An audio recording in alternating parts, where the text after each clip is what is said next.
warahmatullahi wabarakatuh. Om Swastiastu, Pak. Swastiastu. Kali ini dengan saya Erin Wulan November, mahasiswi Prodi Studi Agama semester 5 dengan Bapak pemangku Pak Damri. Nah, kali ini saya akan sedikit berbincang-bincang mengenai seputar Hindu di Pura Kertabuana Giriwilis ini, Pak. Seperti yang lalu kita bahas, bisa diulas kembali karena banyak yang nggak ikut kan, Pak, pada waktu itu.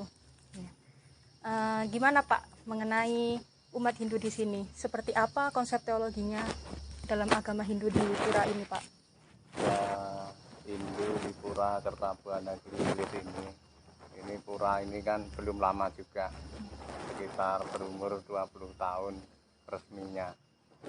Jadi umat Hindu yang di sini seperti yang saya sampaikan dulu, bahwa awalnya juga bukan beridentitas Hindu karena perkembangan zaman. Jadi pada tahun 1268 karena Hindu disahkan, akhirnya umat Hindu yang ada di sini menyatakan menjadi Hindu. Itu karena kenapa? Ya karena kehidupan sehari-hari umat Hindu yang ada di Desa Bajulan, khususnya di lereng Gunung Wilis ini, kan sudah punya keyakinan, yang mana keyakinan itu sama persis dengan apa yang ada di dalam ajaran Hindu, yaitu yang disebut Pancasrada. Ya, Panca artinya 5, Srada adalah keyakinan atau dasar daripada keyakinan itu. Ya. Apa saja itu, Pak, Pancasrada isinya? Ya, Panca itu ada 5. Serada keyakinan, jadi ada 5 dasar keyakinan. Yang satu percaya kepada Tuhan atau Tuhan Yang Maha Esa atau Sang Yang Widi. Ya, jadi orang Hindu meyakini bahwa Sang Pencipta atau Sang Penguasa alam semesta ini adalah Sang Yang Widi. Jadi bahwa ada awal juga ada akhir, ada yang mencipta. Yang kedua, orang Hindu yang di sini juga percaya dengan adanya roh.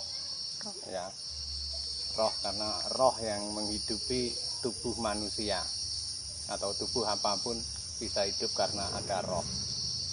Yang ketiga, umat Hindu juga percaya dengan adanya hukum karma malam. Jadi sebab akibat itu sendiri. Yang keempat, percaya dengan adanya punarbawa atau sering disebut oleh orang umum adalah inkarnasi.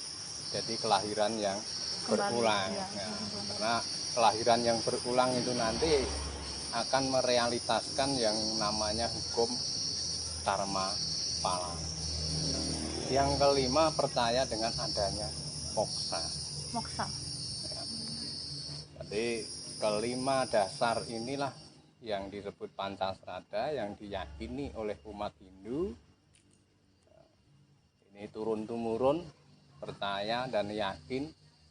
Nah, begitu muncul identitas Hindu yang dimunculkan dari negara, yang diakui oleh negara, dimunculkan oleh saudara-saudara kita dari Bali. Nah, ternyata ini Hindu ini adalah ajaran kuno, ajaran dulu, ajaran nenek moyang, ajaran leluhur ya, Pak? Ya, leluhur di lereng Gunung Wilis ini juga.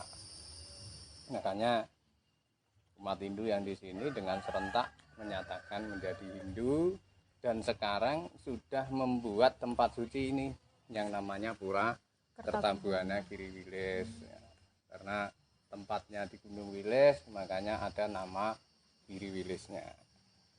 Apakah di sini ajarannya sama, Pak? Umat Hindunya ajaran dengan Hindu yang ada di Bali gitu? Ajaran sebenarnya sama ya. Ajaran Hindu di seluruh Nusantara itu sebenarnya sama. Cuma yang tidak sama itu adalah wujud daripada kemasan upacaranya.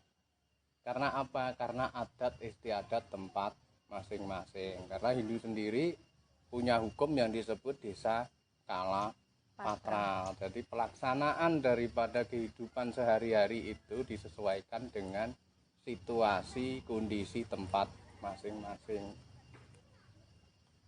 Terus ini, Pak, waktu itu saya kan sempat mengikuti acara di sini yang Ya. waktu Kuningan. Piodalan, Pak, yang Oh, pertama. Piodalan, ya. Ya, itu kan ada pertunjukan ya, Pak, di sini. Nah. Itu saya rasa yang membuat berbeda dengan pura-pura di lainnya, Pak. Yang saya tahu itu biasanya tuh tarian-tarian mungkin tari rejang saja ya, Pak ya. Ya, Kalau di sini saya melihat itu ada tari reog sama apa jaranan ya, Pak? ya, reog jaranan itu satu rangkaian dalam reog. Hmm, Ya, memang benar di sini ada tari reog yang mana sebenarnya inilah Desa Kalapatra. Ya. Jadi setiap tempat kan punya produk. Setiap tempat punya produk, punya ciri khas. Nah, ciri khas Gunung Wilis ini reog. Reog itu sebenarnya memang dibuat dari zaman penobatan Raja Kediri pertama, ya, yaitu Raja Kamiswara. Oleh beliau Sang Resi Anom, jadi kakak daripada Raja Kamiswara itu dibuat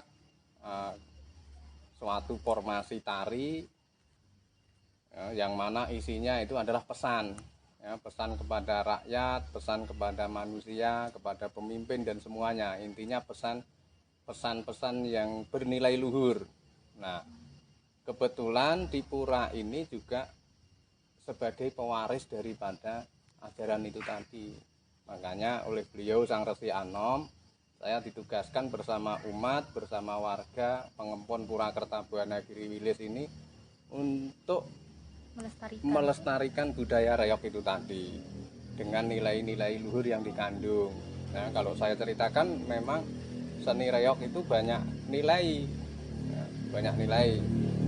Nah, disinilah pura ini akhirnya setiap minimal odalan harus menampilkan seni tari reog, karena seni tari reog bukan hanya pertunjukan, tapi itu mengandung pengetahuan yang luhur. itu apakah hanya acara piodalan saja, Pak? Biasanya kami mengadakan upacara itu untuk menyambut Tedun Betara. Ya, jadi bisa odalan, bisa upacara melasti. Ya, setiap mau melasti atau selesai melasti, kami juga mengadakan penyambutan Betara itu pakai tari reog, selain tari rejang itu tadi.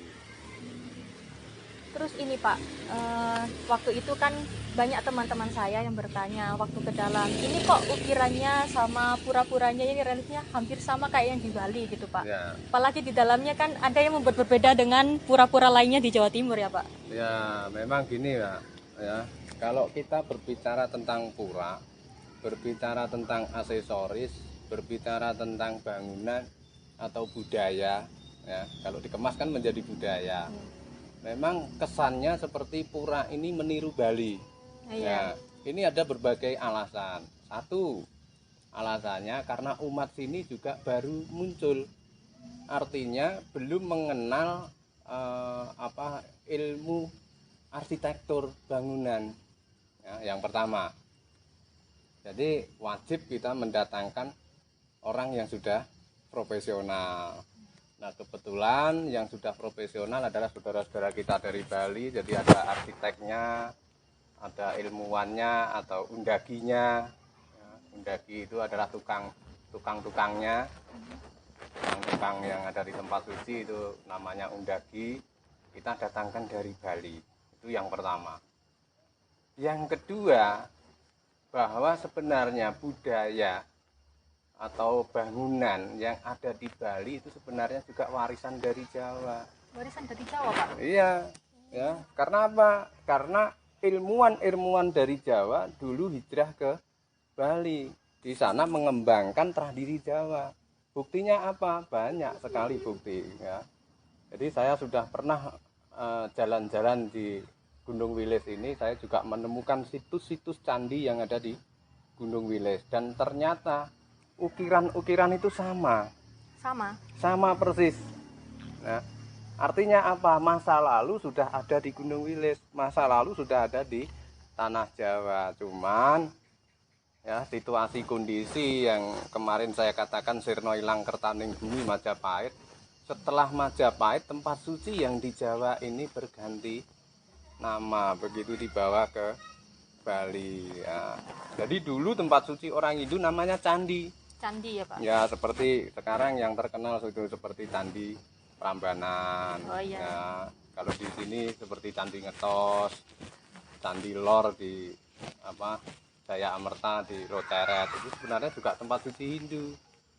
Nah, tapi setelah Majapahit dan dibawa ke Bali, tempat suci Hindu direnovasi. Nah, direnovasi menjadi namanya Pura. Pura. Nah, ini jadi biar paham kenapa kok meniru Bali. Sebenarnya kita tidak meniru Bali, tapi Bali mengembalikan yang di Jawa. Ya, jadi kita berarti leluhurnya sama ya Pak? Ya, leluhurnya sama. Orang-orang Bali itu leluhurnya dari masa ke masa itu banyak dari orang Jawa. Ya, khususnya Majapahit ya Pak? Ya, khususnya pada era Majapahit. Padahal sebelum Majapahit sudah Jawa dan Bali sudah bersatu pada era Erlangga. Jangan lupa, Erlangga sendiri adalah putra daripada orang Jawa dan putra daripada orang Bali. Ya. Oh iya Pak, masih ada peninggalannya Prabu Erlangga itu. Di Mojokerto ada Jolotundo itu Pak. Ya. Petilasan Jolotundo itu. Ya, banyak sekali peninggalan Erlangga, banyak sekali. Termasuk burung Garuda itu sebenarnya kan dari sana anunya, yang sekarang kita pakai simbol negara. Untuk itu Pak, yang Meru itu Pak, itu maknanya apa sebenarnya Pak? Nah, kalau untuk yang pura di sini, kenapa ada Meru, kenapa ada Padmasana, ini sebenarnya adalah menerangkan tentang konsep pura, ya, bahwa pura ini mempunyai dua konsep yang disebut Dewa Pratistha dan Atma Pratistha. Apa yang disebut Dewa Pratistha? Dewa Pratistha adalah tempat pemujaan kepada Sang Hyang Widi atau Sang Pencipta beserta manifestasinya, disimbolkan oleh Padmasana. Nah, Meru ini sebagai simbol Saptaloka. Sapta itu 7, loka itu alam. Sebagai simbol atau alat sarana untuk pemujaan kepada Atma Pratistha, pemujaan kepada leluhur. Karena leluhur kan sudah berbentuk Atma. Beliau sudah meninggalkan dunia kasar ini, sudah meninggalkan raganya, tinggal rohnya. Dan roh inilah yang menempati kepada alam yang berlapis 7 itu tadi. Itu berundak 7 ya Pak? Ya, ini kan tumpang pitu namanya. Tumpang pitu, jadi tempat leluhur, simbol daripada leluhur. Nah, makanya pura ini punya konsep dua itu tadi, pemujaan kepada Sang Hyang Widi beserta manifestasi, dan juga pemujaan kepada leluhur. Karena leluhur adalah pendahulu kita. Tanpa ada leluhur tidak mungkin ada kita. Dan kita wajib hormat kepada leluhur. Terus ini Pak, tadi kan disebut Sang Hyang Widi ya Pak. Ya. Itu sebenarnya Tuhan dari umat Hindu itu sebutannya Sang Hyang Widi atau dewa atau bagaimana Pak? Ya, ini tadi kan saya katakan Sang Hyang Widi beserta manifestasinya. Jadi Sang Hyang Widi, orang Hindu sebenarnya nama Tuhan diberikan banyak nama, ya. Karena ada sastra yang menyatakan Bhinneka Tunggal Ika Tanhana Dharma Mangarwa. Tat sat ekam ewa adwi tiam Brahman. Sat wiprah wauda wadanti. Ya. Menuju kebenaran ini jalannya kan berbeda-beda, tapi kebenaran hanya satu. Sama dengan Tuhan. Tuhan juga begitu. Tuhan hanya satu, tidak ada Tuhan yang kedua. Namun orang bijaklah yang memberikan sebutan atau banyak nama itu tadi, karena nama itu adalah predikat, ya, seperti dewa-dewa pun sebenarnya itulah manifestasi daripada Sang Hyang Widi, simbol suatu kekuasaan, kemahakuasaannya. Jadi sebenarnya Tuhan hanya satu, tidak ada Tuhan yang kedua, ketiga atau keempat, tidak ada. Jadi dewa-dewa itu adalah manifestasi daripada Sang Hyang Widi. Tapi Sang Hyang Widi juga bisa disebut Brahman, Sang Hyang Widi bisa disebut juga Sang Hyang Paramakawi, juga bisa disebut Sang Hyang Parama Atma. Itu predikat, ya, itu predikat. Nah, ya mungkin seperti contoh seperti saya, kalau di sini disebut Pak Mangku, ya. Nanti di luar saya mencangkul nanti disebut Pak Tani. Oh ya, sesuai tugasnya ya Pak. Sesuai fungsinya. Ya. Nanti kalau saya terjun di proyek nanti saya dipanggil Pak Tukang kan ya. Nah itulah sebenarnya jadi predikat atau manifestasi. Jadi sebenarnya Tuhan hanya satu, jadi tidak ada kalau disebut wah orang Hindu Tuhannya banyak, enggak. Tapi Iya, orang Hindu biasanya juga tidak marah itu. iya, biasanya banyak yang nyebut itu Tuhannya banyak, soalnya kan Ya. disebut dewa, dewa, dewa apa gitu, Pak. Itulah manifestasinya. Sama dengan pemerintah ya. Kalau kita menyebutkan pemerintah Indonesia, siapa pemerintah Indonesia? Nah, dari situ akhirnya tercetus bahwa pemerintah nanti ada macam-macam, ada presiden, ada DPR, ada MPR, ada menteri-menteri A sampai Z ya. Iya. Nah, tapi yang namanya Indonesia ya tetap satu Indonesia. Cuma tetap begitu legalitas negara juga diadakan simbolnya, ada bendera merah putih, nah, ada Bhinneka Tunggal Ika, ada Garuda Pancasila, dan juga ada Pancasila dan UUD 45, itulah Indonesia. Sama dengan nilai ketuhanan, kalau kita jabarkan nilai ketuhanan itu sangat luas, tidak mungkin kita cukup menerangkan sifat-sifat ketuhanan, kemahakuasaan Tuhan itu 1 bulan tidak mungkin cukup. Tapi intinya tetap bahwa Tuhan hanya satu. Nah, beliau adalah sumber dari segala sumber, raja daripada raja, karena kemahakuasaannya. Kan ini Pak, ya itu tadi Pak, makanya banyak banget teman-teman sendiri tuh bilang kalau ke sini tuh dikiranya itu Tuhannya banyak Pak. Ya. Nah itu tadi kan udah dijelaskan dengan Pak Mangku. Ya. Diharapkan untuk teman-teman yang masih kepo atau yang masih menyebut umat Hindu Tuhannya banyak, supaya bisa paham dengan penjelasan Bapak itu tadi. Ya, Mungkin semoga bisa paham semuanya. mungkin cukup untuk itu saja Pak, untuk berbincang-bincang pada kali ini ya Pak ya.